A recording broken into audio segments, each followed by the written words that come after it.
Hello and welcome to another episode of Our Own Devices. This time we are going to talk about a very hot topic in India right now, and that is 5G and how 5G is going to impact something that's very close to us, and that is sports and maybe sports broadcasting, and maybe in India that to a certain extent equates to cricket. But we will get to all of that. With us this time is Jasmeet Sethi, who's head of the Consumer Lab at Ericsson, who's joining us all the way from Sweden. Jasmeet, welcome to the show. Thanks a lot, Nandagopal. Great to be here. So, Jasmeet, so we are maybe a few weeks away from having the first consumer rollout of 5G in India. I know Jio has sort of hinted that they're almost there. So, how do you think the rollout will happen in India? I know it's a lot of gray area right now, but how do you think it's going to happen in India? Is it going to be different from what you have seen in other parts of the world? I think from what we are hearing and also from what we know, I think it's pretty clear that the pocket of opportunity really lies in going after cities and markets where there is already an installed base of 5G handsets. So if you look at the top 8 cities, we know that about one third of consumers already hold 5G capable handsets in these markets. So the obvious choice, of course, is to go for those top 8, top 13 cities to start with, and then slowly and steadily, ramp up, go to more tier 1 and tier 2 sort of towns. And it's very similar to how we have seen, in other markets as well. The rollouts will start from these pockets of opportunities, the important use places.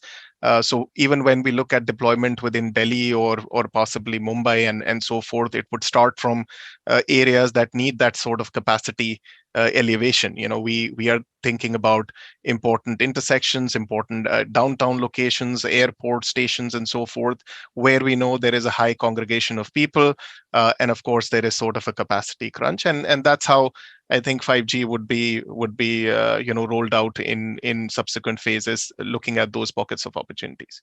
India has been looking at 5G for a few years now, and let's say you already have a few markets where we can say 5G has achieved some level of maturity. And we have a very interesting way of putting it. When we have been late to something, and we say we always leapfrog technology and all of that. Is that actually going to be advantageous for us right now that we are a little bit late here, maybe 3-4 years late? So are we going to go into a slightly advanced level of this technology and not have to burn our fingers, being the early adopters? Yeah, I mean, of course, it would have been ideal if the technology would have come in earlier in the Indian market. But now that it's delayed, it's delayed. But I sense that it's a great opportunity now to kind of utilize this new technology. We are at a very important sort of an inflection point, and I think we have the economies of scale in our favor, both in terms of device pricing as well. The cheapest devices that we see right now are already hitting $150. There is a discussion about how much lower we can actually go in order to get more mainstream adoption. So that has really helped.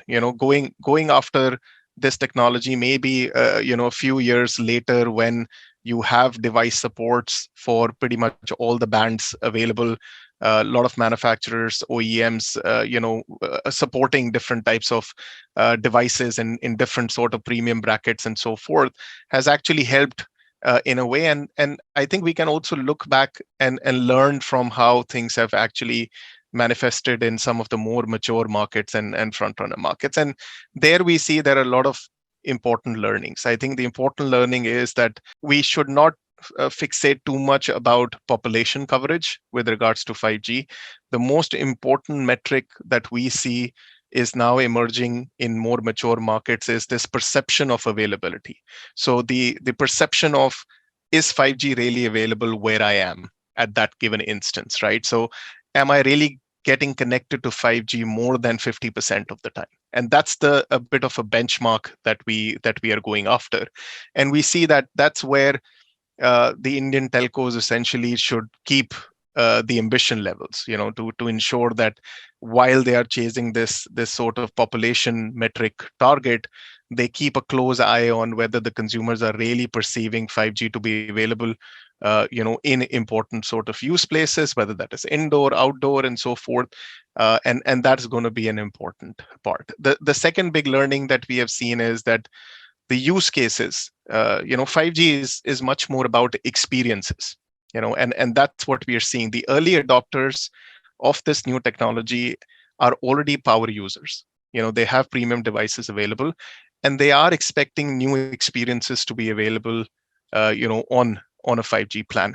And that's what we are seeing in more mature markets as well, that a lot of operators are now bundling 5G rich media and applications, whether that is augmented reality, gaming, moving from downloading of games to streaming of games with cloud gaming, new ways in which you can consume sports as well, multi-view, multi-angle sort of sports streaming and so forth.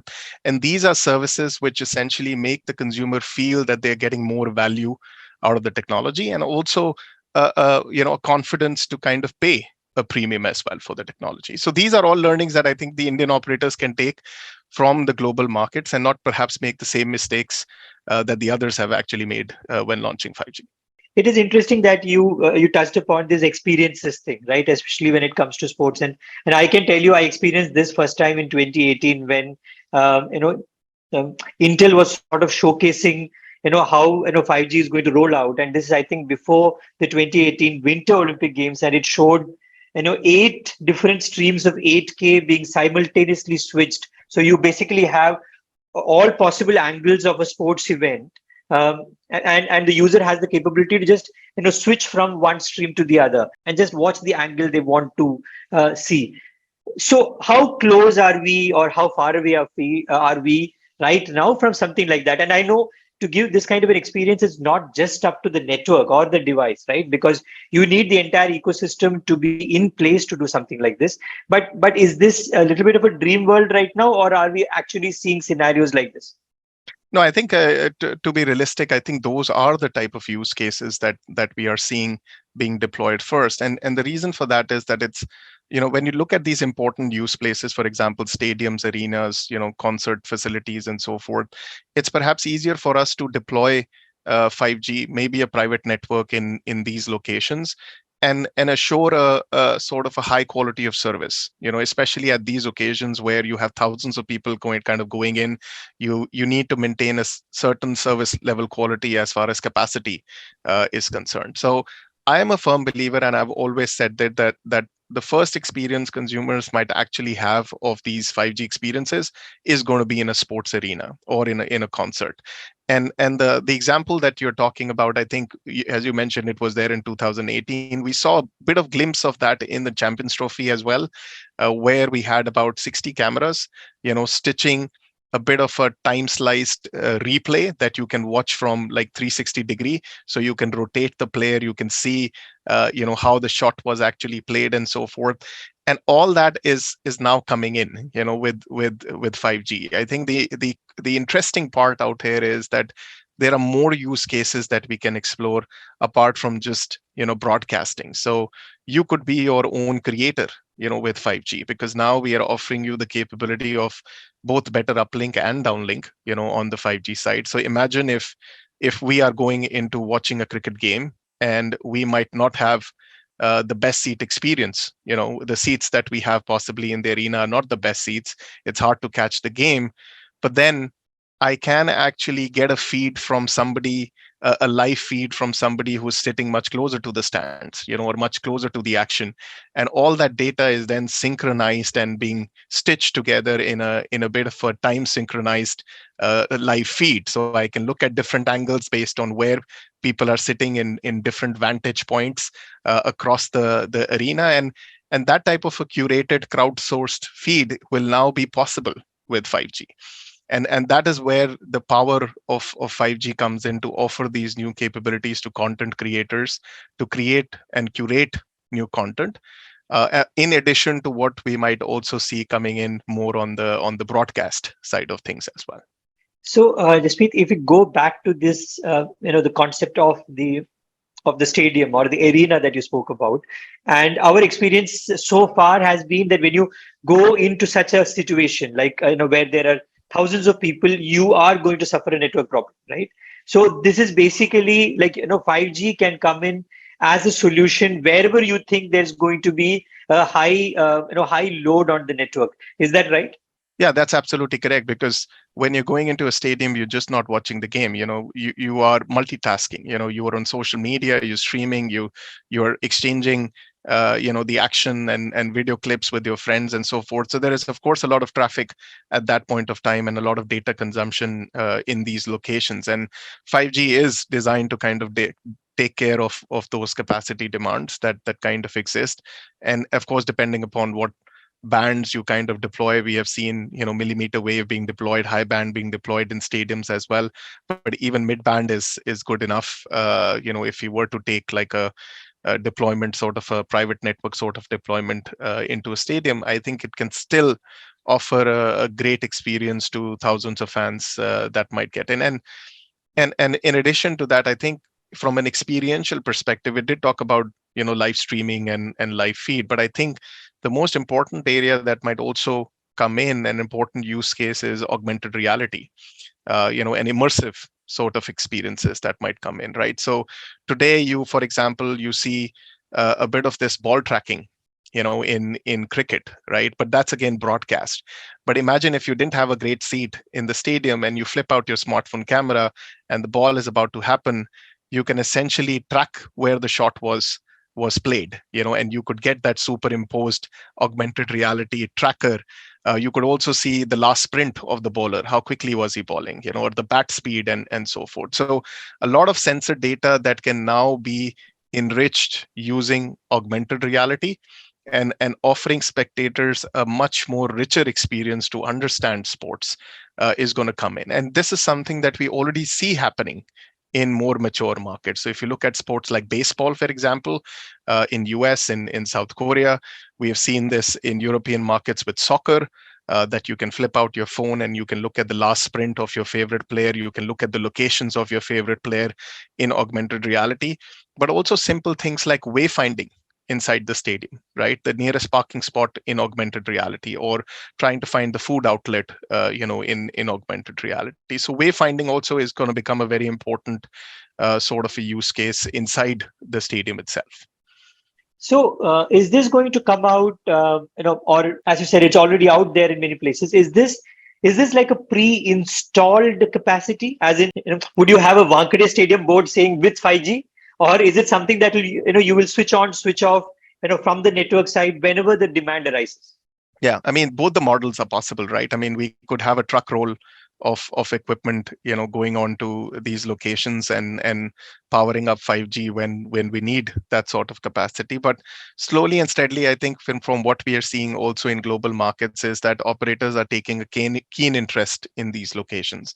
So 5G by default is available at these locations, and they keep a keen eye on the performance of 5G on specific occasions when they know important games are essentially about to happen and so forth, because that is where consumers are putting these operators to test. You're not putting the operators to test when you're doing an SMS or a voice call, but it's in these important occasions when you want the network to really work. You want to share that important video that you've just captured in the game, that important moment that you've just captured in the game.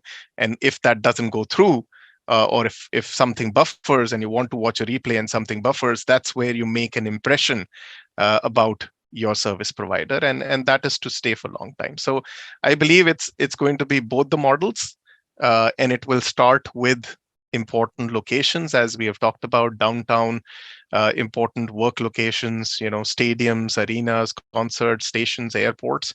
That's where we will first start experiencing 5G. The concept is almost like, you're going to have an assisted viewing even offline. This augmented reality layer that you put on top of, experiencing a sport in real life. This is not something that we are used to, right? But it's also very cutting edge. So as this concept rolls out across the world into very mature developed markets as of now, are you seeing very interesting use cases also come up, like which might just blow your mind? Hey, this was also possible. Like somebody thought of this. Like, how, Yeah. yeah, what kind of use cases are you seeing? Exactly. So I first, I think the concept of augmented reality will not be very alien to Indian consumers. Considering that there are over 100 million users who are using Snap today, Yeah. right? And they're using Snap augmented reality lenses and so forth. Now, of course, we can say that this is really basic. Yeah, it's a little bit gimmicky in what sense, but it does expose the users to the technology and what is possible. So I think it's going to start. The discovery phase has already started. Consumers are warming up to the idea of using augmented reality, and then there will be more, from the entertainment and social space, we will move into more utility based areas, for example shopping, and e-commerce, and that's also an area where we see augmented reality to be really kind of enhancing the whole shopping experience. So imagine you're watching a video ad, playing on your television today, and you flip out, you see a couch that you want to kind of buy, right? And you flip out your phone.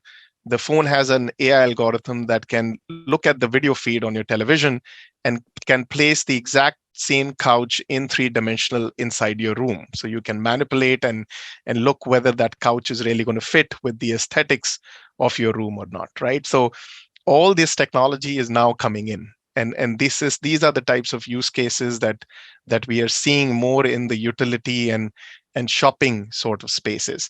The other area which I think is interesting is going to be hyper local augmented reality, right? So important places and important locations will be enhanced with augmented reality information. So imagine going to a historical site and so forth. You don't need to look for a guide, right? Because you could have the whole history being replayed in augmented reality with those characters and the setting in all in kind of three-dimensional. And for all that to happen, we do need a reliable technology, because 5G is essentially the fundamental fabric for XR to kind of succeed. Because you need what we call bounded latency. Today, latency or lag is a bit best effort, right? I mean, we can deliver whatever we can deliver on 4G, and I mean, with great networks, we see roughly about 40 to 60 milliseconds of lag. But when you move into augmented reality, you need to target about 15 to 17 milliseconds of lag, or else you lose the level of immersion. When we are superimposing digital objects on the real world, there is a sense of immersion, and if that is delayed, you would lose that. So latency becomes very important, and you need that sort of bounded latency to come in, and that's what 5G is going to provide. And I think it's going to be interesting to see how things will move, how AR is going to move from entertainment to more utility areas, as we have talked about. Retail, education, is another area, right? So imagine, we saw a lot in the pandemic, for example, that kids were spending so much time watching television, because you were home, and you were just stuck with television. But in order to change that, there were a lot of startups who start thinking about how we can enhance books and storytelling in books with augmented reality. Can we bring those characters to life, in a way? And that also exposes the next generation to this utility aspects of this technology. Apart from just using Snap or and say forth, you're now able to visually enhance education with augmented reality and real-time rendering of 3D objects and so forth. So a lot will happen, and I believe that it's going to give a boost to the startup ecosystem, in India, and we will see a lot of new exciting startups and ventures kind of coming out and taking advantage of this new technology. So, as we talk about augmented reality, are you also seeing, like, you mentioned extended reality too, but are you also, seeing, for instance, sporting events and a lot of other entertainment stuff actually going out of the screen, or coming out of the screen into a hologram, which can be streamed directly, or into virtual reality, which is still, in the virtual reality space, at least in India. Yeah, absolutely. I think both augmented reality and virtual reality will see a boost. I mean, the price of VR headsets is already kind of coming down, and they're becoming a sort of a good gift, to give out on important occasions. So we believe that definitely sports experiences would get into VR, where the whole idea of watching together, with your friends in an immersive environment, would be the next sort of era, where how we will kind of consume sports, because you and me might be in different locations, but then all of us can walk into the same sort of virtual room and sit down with each other as our avatars and watch the game and interact and socialize in a way. And that's where the whole angle of this metaverse discussion, also comes in. Interestingly, what we are seeing right now, and maybe I'm giving you a bit of a sneak preview to our upcoming research, but we are seeing is that 5G is setting a bit of that foundation to the metaverse, because we already see that 5G users on an average are spending an hour more per week on metaverse related activities. And what are those metaverse related activities? Well, either you are socializing in a virtual world, or you're gaming in a virtual world, you're buying and shopping digital items, whether that is NFT or digital collectibles and so forth. So 5G users, by sheer virtue of being early adopters, power users, they're much more into these metaverse related activities, and 5G is becoming that important enabler that gives them the confidence as well to start using these new technologies as well. So I think it's going to be the path to setting up the whole metaverse sort of space, and we will just see a lot of exciting sort of use cases in the sports arena. I mean, imagine holographic sort of images of your favorite players, emerging in your room. Yeah. That is going to be possible now with this technology. One last thing, we looked at the future, but what are the challenges that you see as of now in getting there? Yeah, I think the challenge to get there is the whole discovery and awareness sort of angle. I mean, we did say that it will be mitigated at some given point of time, but I think with 5G, there is an opportunity for the operators to seed the market with these new experiences, right? You need to create that market and take advantage of that ecosystem and the startup ecosystem that you have in the market to bring these experiences to end consumers. So the first part is, of course, the discovery awareness, changing user behavior in a way. The second part, of course, is devices. It's kind of hard. If you want to use augmented reality, it's kind of hard to just have your smartphone in front of you and just holding it up for that entire experience. It's not a frictionless experience. So the experience needs to move from heads down to heads up.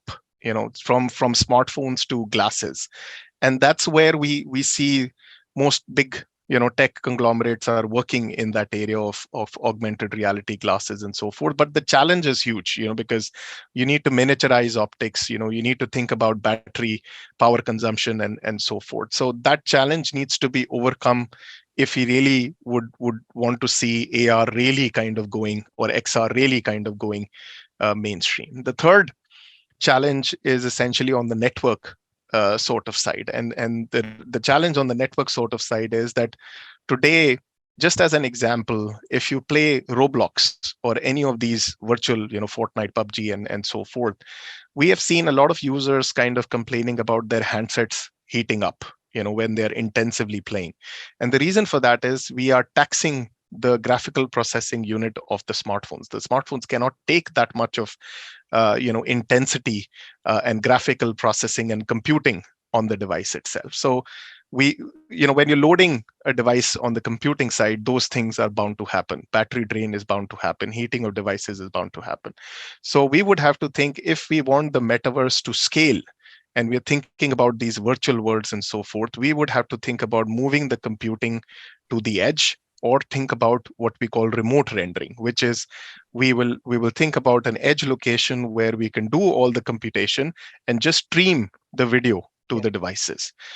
And that needs to happen at a scale for this metaverse vision to be eventually realized, or else we will still have to do a lot of local computation on the device itself, which can still work, but it's going to be very draining on the battery life of the devices. And we all know we're still struggling with having to kind of charge our smartphones on a daily basis, or have them charging all through the night. So I think these are, for me, I think the device, the usage behavior, and of course the infrastructure part, all three need to come together if we have to see XR kind of going mainstream. So, Jasmeet, thanks a lot for your very insightful, vision into how 5G is finally going to roll out, into a country like India, and is already rolling out in other parts of the world. Jasmeet, thanks for being on the show. Most welcome, Nandagopal. Thank you. So you were listening to Jasmeet Sethi, who is head of Consumer Lab at Ericsson. Our own devices will be back next week with another guest and a lot more insight. Till then, we are available everywhere you listen to your podcast.